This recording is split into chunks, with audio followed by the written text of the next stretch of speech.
নমস্কার। 166 শ্যামপুকুর অ্যাসেম্বলি 10 নম্বর ওয়ার্ড থেকে আমরা এসেছি। আমাদের অঞ্চলের একজন বিশেষভাবে সক্ষম ব্যক্তি হচ্ছেন শ্রী অভিষেক ঘোষ। এই সামনের যে আসন্ন বিধানসভা নির্বাচন 2026-এ সমস্ত বিশেষভাবে সক্ষম ব্যক্তিদের আমরা উৎসাহী করতে চাই, ভোটদানে সকলকে আমরা অন্তর্ভুক্ত করতে চাই। যদি উনি আমাদের পোলিং স্টেশন টাউন স্কুল সেখানে গিয়ে যদি ভোট দিতে চান সেটাও উনি পারবেন। যদি উনি মনে করেন যে বাড়িতে এসে ভোট দেবেন তাহলে সেই ব্যবস্থাও আমরা করব পোস্টাল ব্যালটের মাধ্যমে। কিন্তু উনি সমস্ত প্রতিবন্ধকতাকে জয় করে ওনার ভোটদানকে ওনাকে উৎসাহ করার জন্য আমরা এখানে সমবেত হয়েছি।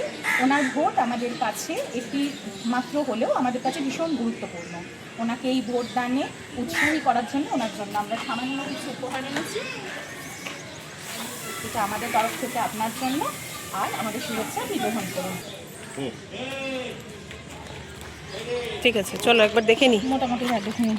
আর 2 মিনিট বসুন দাদা, ছেড়ে দিচ্ছি।